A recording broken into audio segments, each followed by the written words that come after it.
We're missing $1 billion they gave them to the migrants that came in. Kamala spent all her FEMA money, billions of dollars, on housing for illegal migrants. They've given over $1 billion to illegal migrants that came in, and now they have no money. Marco Rubio didn't like something, so he said that it was fake. And the reality is, and I mentioned this yesterday on The Five, that every accusation is a confession from the Republicans.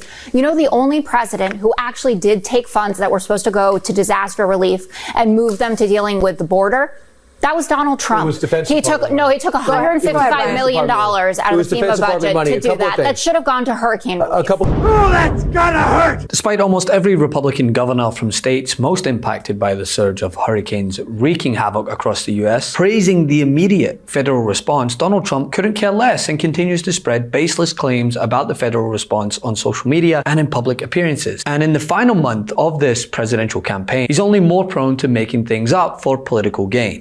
Have you reached out to President Biden about federal relief efforts? No, I haven't reached out to him. No, I think he's sleeping right now, actually. So this is a great team effort, and I assure you it's going to be done, but this is one that is going to take a lot of patience. We got the team. We have the equipment. The federal government is helping us well. They're embedded with us. I'm incredibly appreciative of the rapid response and the cooperation from the federal team at FEMA. As of today, what has been the ongoing kind of federal assistance for South Carolina? It's been superb. I finally was able to speak to the president yesterday afternoon after he missed me and I missed him leaving. He left a voicemail, I left a voicemail. But when the topic of FEMA was brought up on Fox News, resident voice of sanity Jessica Tarlov, who just has to have one of the toughest jobs on the planet, combated the lies and disinformation despite her co-hosts attempting to regurgitate Trump's lies. And she wasn't having it. Jessica, how do you see it?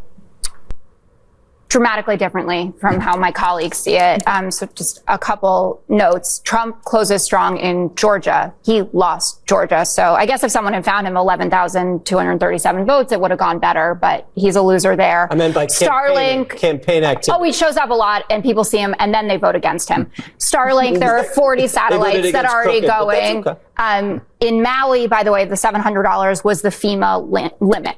So Donald Trump and his supporters are running the same old tired playbook that they did with Maui and they did with East Palestine. So not only was Joe Biden on top of this, he signed the disaster declarations even before the storms hit to make sure that there would be no delay in goods and services.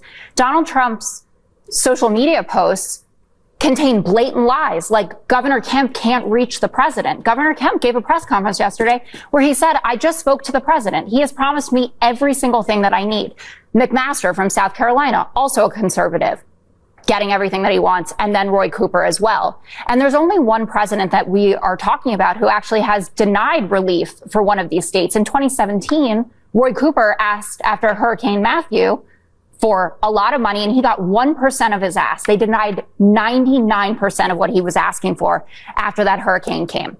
There are 3,300 FEMA personnel there, 5,500 National Guardsmen from 11 states, and search and rescue from 19 states. That doesn't reduce the devastation of this and how horrific it is, but to say that Joe Biden and Kamala Harris are out to lunch during this, or they're sitting on a beach reclining there, they are clearly giving them what they need. They will be showing up when it is appropriate. And it's different for Donald Trump, who is not in office. He's just a guy trying to be president again to show up and throw some bounty at people versus someone who's actually the commander in chief and doesn't want to distract from what's going on. And as Dana said, Governor Cooper said, I will let you know when it is appropriate for you to come. And same goes for Georgia, South Carolina, Tennessee. Yeah, all of it. Tennessee also. And with Hurricane Milton undergoing one of the fastest rapid intensifications ever observed in the Atlantic, more damage is tragically predicted to take place, which just adds to how abhorrent all of this is. The fact that Trump and his MAGA contingent continue to spread these lies that are not only false, but dangerous, right? Because they fog information channels and leave people vulnerable, thinking that aid is not available, which of course isn't the case. If the federal government is not being responsive, but they're having a very hard time getting the president on the phone.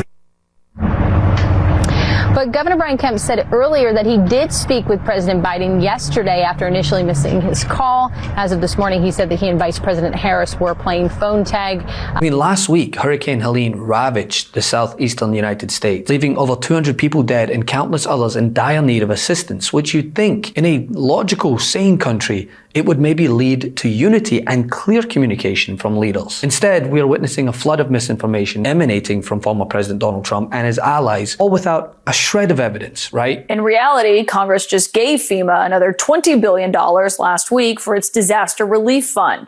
The Department of Homeland Security says it will need more to make it through the rest of hurricane season, but also noted that there is enough for the immediate rescue and recovery needs from this storm.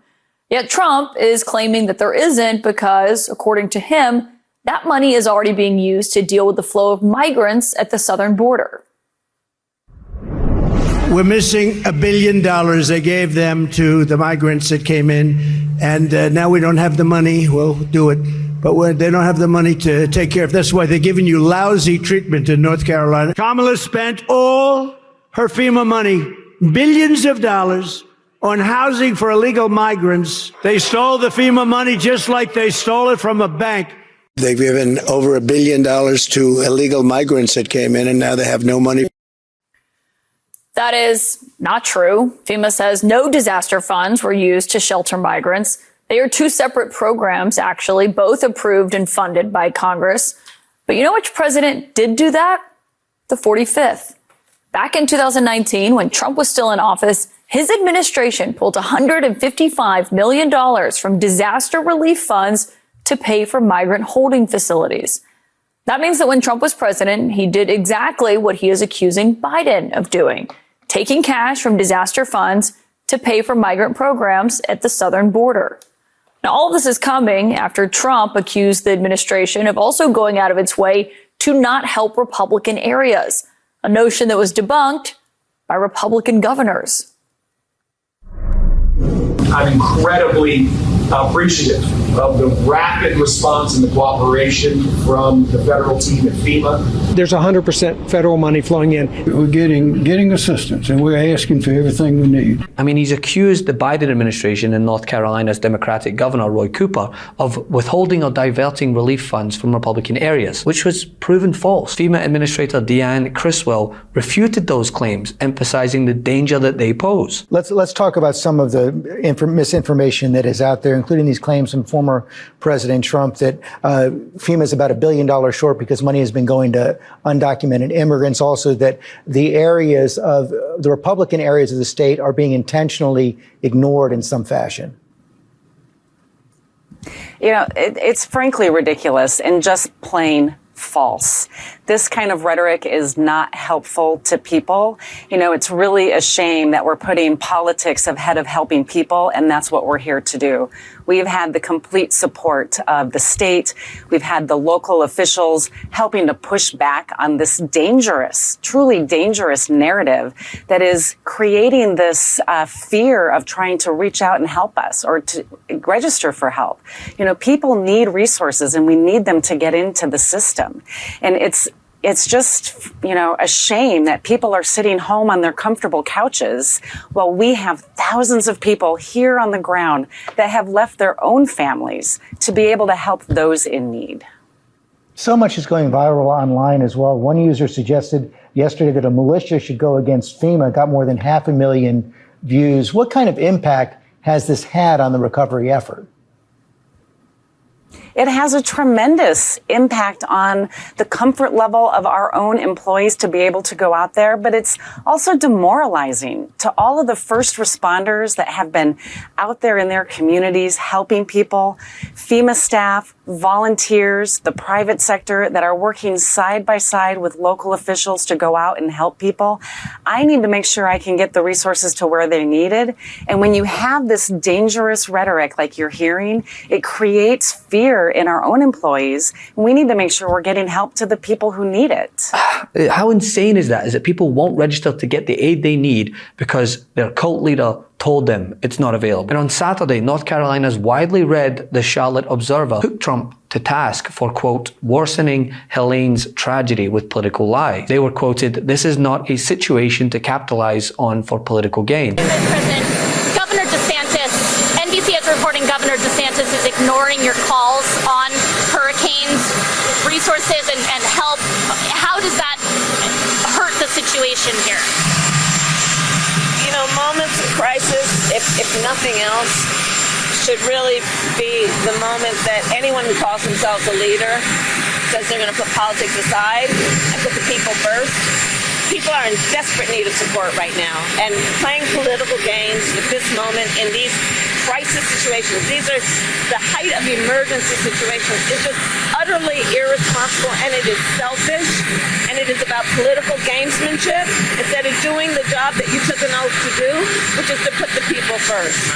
But of course, former President Trump has politicized the situation at every single turn. And on Sunday, CNN's resident fact checker Daniel Dale ticked through more than half a dozen Trump hurricane lies, some of which he told multiple times over just this past week, and again leading into this week. Do you think that maybe some more federal aid or state aid could be on the way? It is. It's on the way. It is certainly on the way. I guess you missed what we talked about inside. Yes. We weren't allowed to be in there. So if you could brief us, that'd be great. Well, President Biden called Sunday night and promised whatever we needed through FEMA. And Federal Administrator Criswell called, I think, sometime around then. Transportation Secretary Buttigieg called, I think, 2 days ago, providing whatever help he could provide. But it's not just Trump, right? Elon Musk, the owner of X, and undoubtedly the cringiest person on the planet, has joined this misinformation campaign. He claimed that FEMA is, quote, actively blocking citizens who tried to help without any evidence. And the spread of these allegations isn't just baseless or irresponsible. It's so dangerous. And the last thing I'll say is, with the election drawing nearer, the flood of lies is only set to intensify. And with Musk on his side, he gives Trump and his allies a megaphone to amplify these politically convenient rumors. Love this video? Make sure you stay up to date on the latest breaking news and all things Meidas by signing up to the MeidasTouch newsletter at MeidasTouch.com/newsletter.